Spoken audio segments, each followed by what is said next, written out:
Yo, what it do? It's your boy T-Lee, and I'm back with another fire video. Today we're gonna be reacting to B-Ball Explained.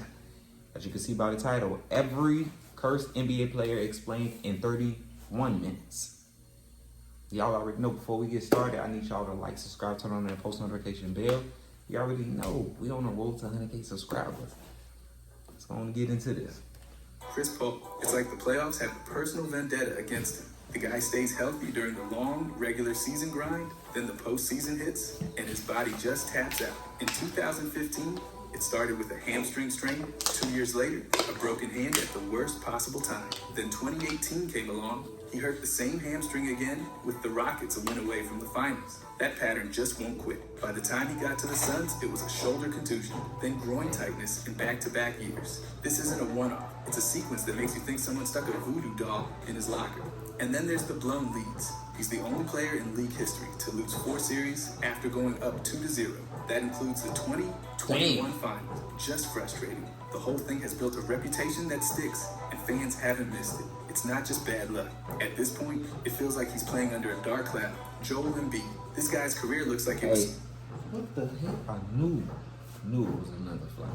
But I was gonna say, maybe Chris Paul maybe he just don't be preparing himself for the playoffs and for the finals. No. Maybe he just work hard for the playoffs, but not for the finals. You know what I'm saying? By someone who hates knees. He missed his first 2 seasons with a broken foot, then tore his meniscus after 31 games a year. By 23, he'd already racked up more missed games than some players do in a decade. Then came 2019. Kawhi hit that insane quadruple bounce dagger while Embiid was playing through knee tendonitis and stomach issues. Toronto won the title. That shot goes the other way. Maybe the Sixers take it all. Fast forward to 2021. He tears his right meniscus mid-playoffs, keeps playing, carries them past Washington, then they collapse against Atlanta. Simmons vanishes offensively, and Embiid has 8 turnovers in the Game 7 loss. 2022, a thumb injury and an orbital fracture back-to-back. Yeah, he kind of faded away, ain't gonna lie. Sixers losing 6. 2023, he wins MVP, sprains his LCL, and disappears again in a Game 7 blowout. His star teammates, Butler, Simmons, Harden, either leave or crumble. And just when things might change, 2024 delivers another meniscus tear. One playoff run after another, it all unravels. No conference finals, no stability, just injury, drama, and blown chances. Derrick Rose. His game was pure speed and power, but that style... Man, D Rose had so much potential. Y'all already know they made a mockery, not a mockery, but they dragged him like what they about to talk about now. Like, yeah, with him, I thought he was gonna like take the Bulls and get them a ring, but hey, my boy was still cold though. He was like the AI of Chicago. I ain't gonna lie. Shout out to Derrick Rose, man.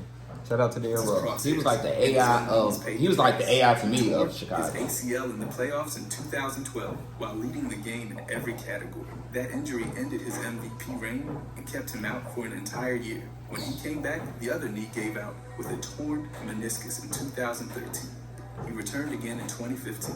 Same knee, another tear. Then in 2017, the left knee broke down again. It was a cycle that crushed any shot at consistency. And it wasn't just the knees, his whole body joined in. Groin, back, ankle, toe. If you name a joint, it probably quit on him at some point. Damn. Always right when things were starting to look up. He only had 3 fully healthy seasons out of 16. By the time he retired in 2024, fans had stopped asking what he could do and started mourning what he could. Every comeback felt like hope. Every injury felt like a punch. A career that once screamed greatness turned into a slow fade, shadow. Nah, they ain't gonna play with me and off that. If you guys want to subscribe, I'm gonna be posting every day. Thanks. Anyways, Elgin Baylor. He joined the league and immediately carried a collapsing franchise, averaging 25 points and 15 rebounds as a rookie. But despite his heroics, the Lakers were a revolving no door disrespect, of roster issue. But I don't think always got infamous. I know him. But that was it. He made doing.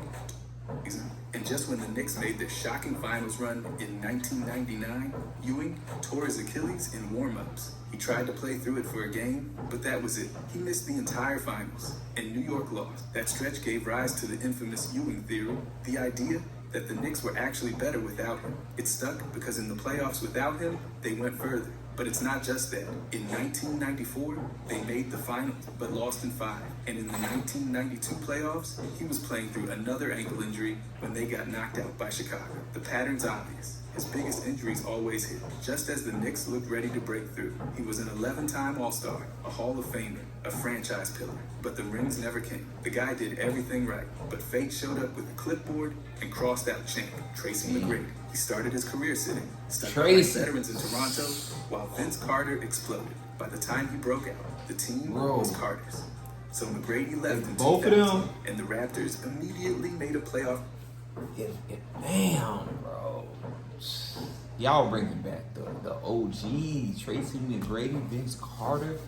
Those was the OGs of the, like, honestly, you wouldn't have never known about this team if they wasn't on it. Let's be technical, like, for real. Like, let's be real. You know what I'm saying? Hey, man, we probably wouldn't have known about, we wouldn't have known about Toronto. It's not just Drake. Without him. Then came Orlando, where he won 2 scoring titles, but got 0 help. Grant Hill barely played, and the rest of the roster couldn't hold water. In 2003, he joked about making the second round after going up 3-1 on Detroit. Detroit won 3 straight, and McGrady never forgot it. Houston looked like a fix, pairing him with Yao Ming, but both guys kept getting hurt. Across 4 years, they only played 4 playoff games together. They blew leads to Dallas and Utah. In 2008, he led the team on a 22-game win streak, but Yao broke his foot before the playoffs. First round his big ass. In 2009, McGrady had surgery and watched from the bench as Houston finally made it to the second round. Later, he joined the Spurs, but never played a minute in their finals run. Damn, because they already had a squad. I ain't gonna lie, they already had a squad. Didn't know about the Spurs. The Spurs was putting belt to ass. That's my squad. They was putting belt to ass on me. Indeed. Like, for real. Spurs, Tim Duncan, Tony Parker, shit. I can't think right now. It's a few more, but you already know. They had a squad. Like, yeah, they was putting belt to ass. It was Detroit Pistons that had a squad back then. Who else? Detroit Pistons had a squad. Spurs, of course. Lakers. Yeah. Lakers.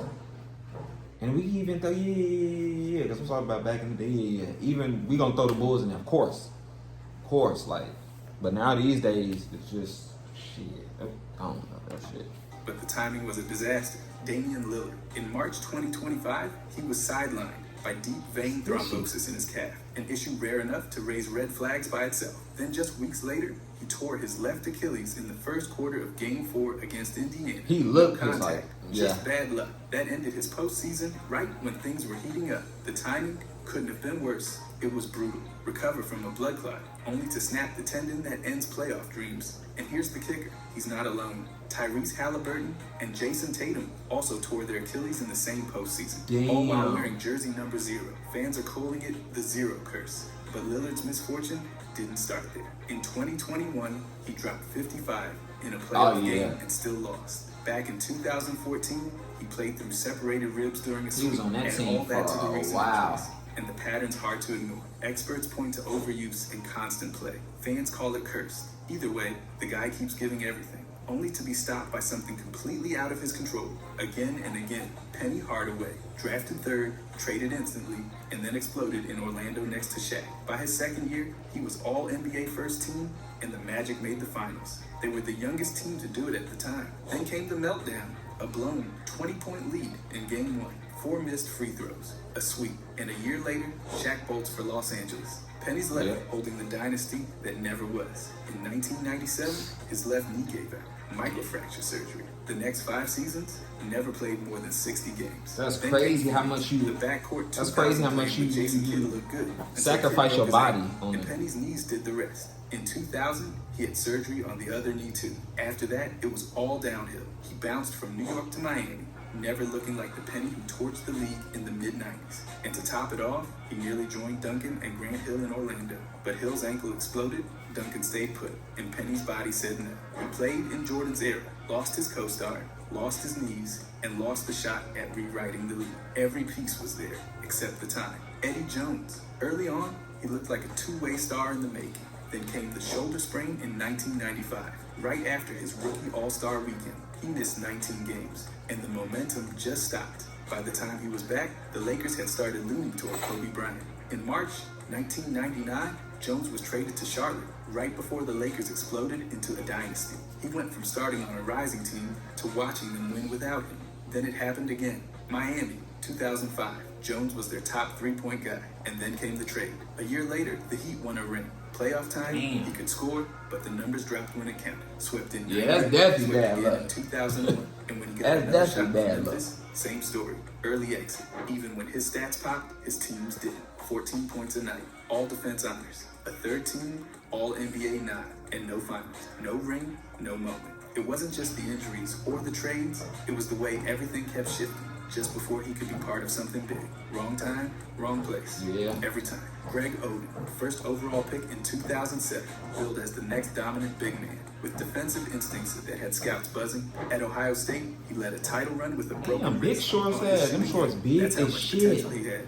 God Took him over damn. Kevin Durant, hoping for their next franchise anchor. Sound familiar? That was deja vu from when they picked Sam Bowie over Michael Jordan. Oden never got a rookie season. Microfracture surgery wiped out year one. Then in his NBA debut, he sprained his foot and left in the first quarter. It never got better. A fractured patella ended one season. Then came another microfracture, this time on the other knee. He played only 82 games across 4 years. Never saw a playoff game. The Blazers, they were cursed too. Brandon Roy's knees gave out, and the rebuild built around Roy, Oden, and Aldridge fell apart. Oden tried a comeback with Miami in 2013. 23 games, barely 9 minutes a night. That was it. By 26, he was done. Drafted to be a cornerstone, he ended up a cautionary tale. His knees simply refused to let the story play out. Landry Shamet. From 2019 to 2022, his teams lost 4 straight second-round series, all in Game 7. In 2019, he hurt his ankle in the first quarter of Game 7 against Denver and didn't return. The Clippers lost by 15.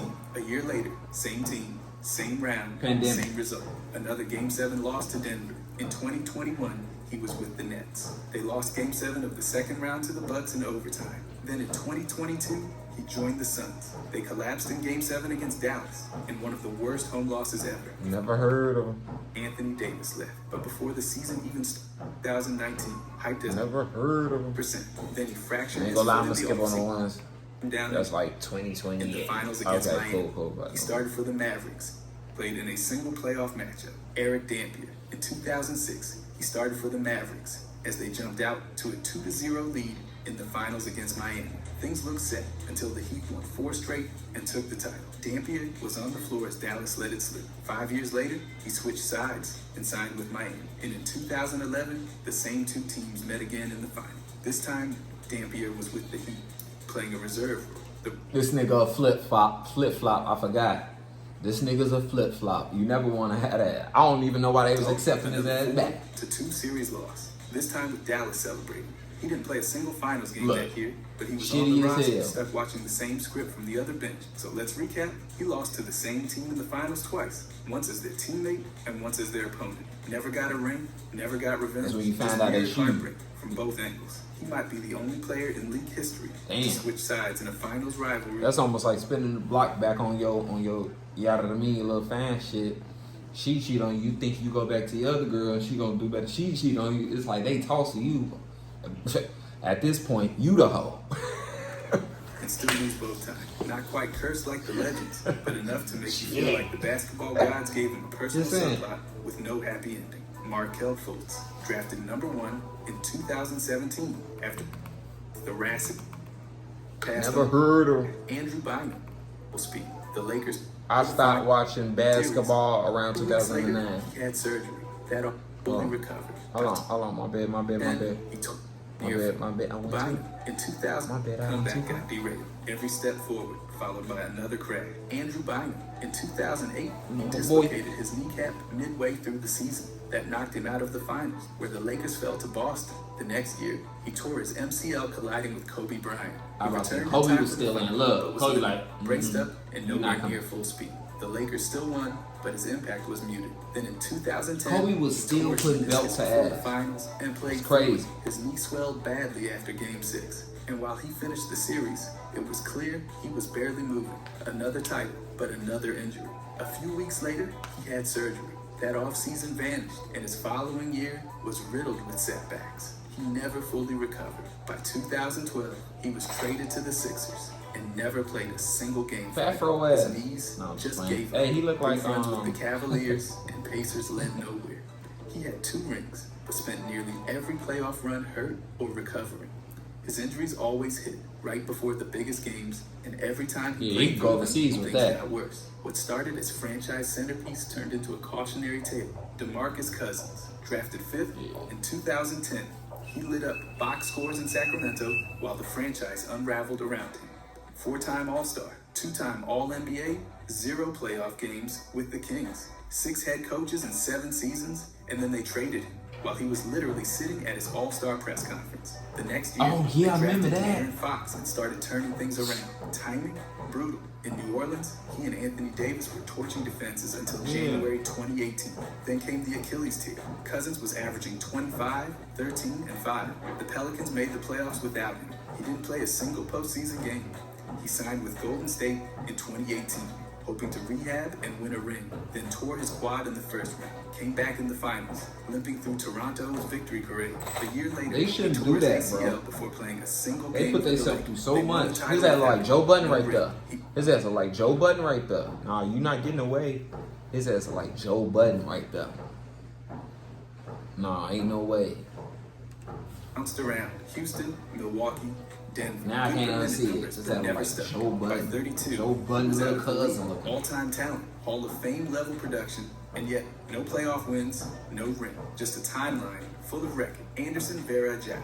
In 2015, he Never tore his heard of Achilles him. mid-season and missed the Oh. entire finals, where Cleveland lost in 6 games. A year later, he signed with the Warriors, just in time to be part What's of the that? most Ugly as shit. 2014. The peak moments and one of the rookie all-star, led the league in We all know all-star him. votes and put up numbers that hadn't been Definitely. seen since Larry Bird. From 1995 to 2000, Hey, he averaged 21 They points, them the nearly 8 Detroit boards, Pistons. and over 6 assists. That jersey, the Detroit OG gave him enough. jersey, Real you know, help, like that second one. round trips, I love and that constant heavy lifting. Then he signed swear with to God. Orlando in 2000. That's when the curse I promise to God, I swear to re-aggravated God. an ankle injury, had surgery, and instead of healing, his career broke apart. From 2000 to 2004, he played just 47 games. He needed 8 surgeries. One led to a staph infection that nearly killed him. Oh. Meanwhile, Tracy McGrady turned into a superstar while Hill sat on the sideline. The two were supposed to rule the East. Hill never got the chance. Later, Phoenix gave him a second life. He became a respected role player into his late 30s, but the prime years were gone. Missed over 400 games. Never made it past the second round. No finals. No MVP. Yeah, Just a potential. Hall of Fame talent. Dismantled by medicine, timing, and the cruelest kind of bad luck. Charles Barkley. In 1993, he led the Suns to 62 wins and pushed Phoenix to the finals for the first time in 17 years. He dropped a triple-double in Game 4, but it didn't matter. Jordan's Bulls won in 6. Barkley later said he was so devastated he couldn't sleep. Then came the injuries. A torn quad in 1994, think? nagging problems in 95 and MJ. 96. Every year the Suns got close, but it always ended in 7-game heartbreak, usually against Houston. So in 1996, he was traded to the Rockets. Hakeem, Drexler, Damn, that Barkley, shit shining. super team. In theory, in reality, it fizzled. One trip to the Western Conference Final, no finals appearances. And in 1999, he tore his quad again, ending his career. 1 finals run, 0 rings. He finished with 11 All-Star selections, an MVP, and one of the most unique careers ever. Dominant stats, unforgettable presence, and always Hey, a but little he is too a Hall late, of Famer, a little though. too banged up, or facing Jordan. That's the Barkley curse. All the tools, none of the timing, and a legacy built just inches from the finish line. Yao Ming, drafted first overall in 2002, he became a global icon. Oh, before God, he he did. even played an NBA game. By his second did, season, though. he was a perennial all-star, putting up 25 points He and was one nearly of the 10 first, rebounds a night during his prime. He had Chinese, footwork, you know, touch, range, Korean all guys, in a Chinese, 7'6" Asian, frame. whatever, But that size became that his lived- undoing. that In came to the 2006, NBA, that's broke all. his foot. In 2007, he fractured his leg. In 2008, another stress fracture took him out before the Olympics in Beijing. Then came 2009. He was dominating the Lakers in the second round until another fracture in his left foot ended his playoffs. And eventually, his career. He missed the entire next season. In 2010, he tried to come back, but lasted just 5 games before suffering another fracture. That was it. He retired at age 30.